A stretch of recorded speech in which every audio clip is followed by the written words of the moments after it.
Hello there again my friends, this is Boy News Dog and welcome to the channel where I play and review every game released on the Evercade, old and new. In today's episode we continue our deeper butchers of the 30th Evercade console cart Sydney Hunter collection with the third and penultimate title, Sydney Hunter and the Sacred Tribe. Let's get started.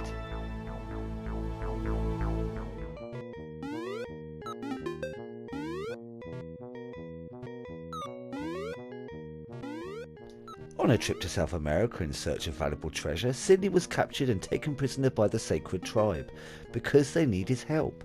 The Sacred Tribe has lost access to the Sacred Door, which leads to the other side of the island where the Mayans live, who they trade precious diamonds with for food. But with the Sacred Door closed, this has become impossible. Now it's up to Sydney to retrieve the temple's diamonds, clear a path to the Sacred Door and ensure the Sacred Tribe's survival.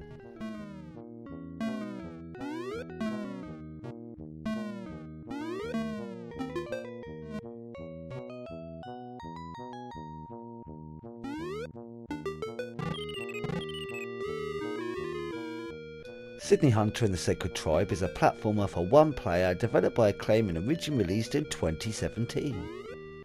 Of the three Sydney games, this is the most open. The previous two were split into levels, where this is one great big level. Although you can't go absolutely anywhere within it to begin with, there are barriers where a tribe's member will ask for a specific amount of diamonds before they will let you pass.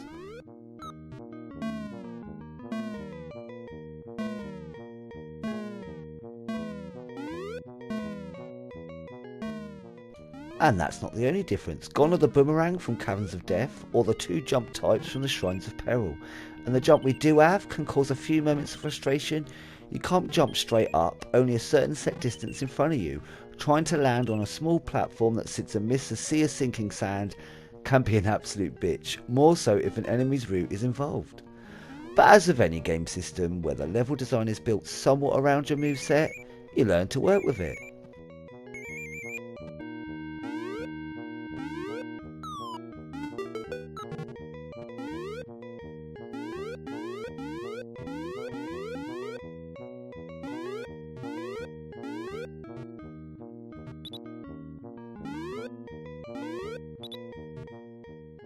As it's one big level, aesthetically one room from the next doesn't change much, but layout, enemy placement and traps do vary enough, ranging from simple to the more challenging. Sometimes to grab a diamond you can't quite reach, you have to work around through multiple other rooms to come at it from the rear, making the game much more thoughtful than I first gave it credit.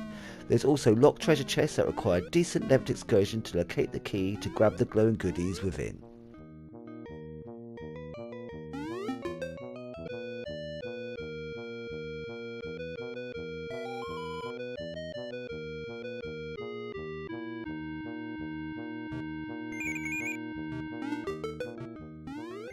But it's not all out to get you. There are, as mentioned before, keys to unlock chests, golden idols that once collected give you limit-timed invincibility, and of course a pineapple to gain an extra life.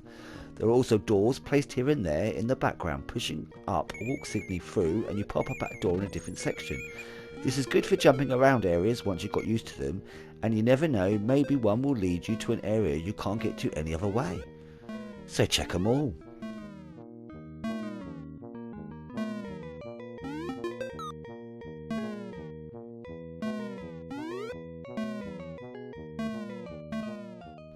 With a game as open as this, back in the day we would have got our maths exercise books out and carefully mapped it out as we slowly worked through the game.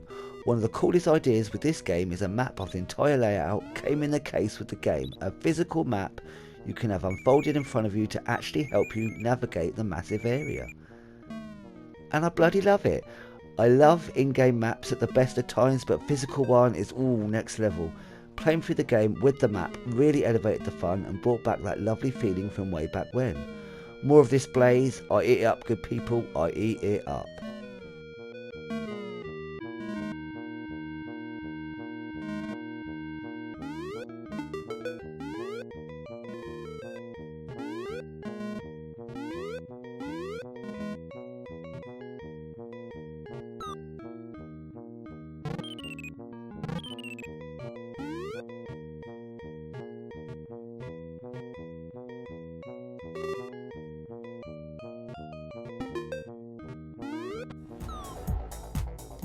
In the end, and yes, I think the map really added to the experience, but I really enjoyed my time exploring the caverns of the Sacred Tribe, much more than I thought I would, and has become a serious competitor for the top spot in my ranking of the games on this car. I have enjoyed all 3 Sydney games in this collection. It's great they're all quite different from each other too. But we still have one more game to go, and this last one's quite different. I'm excited to get stuck in. And if you've made it here to the end of the episode, thanks ever so much for joining me. Leave a thumbs up or comment if you'd like. Either way, I'm just chuffed you poked your head in to take a gander. As always, I hope you're having an awesome day, my friends. And until next time, be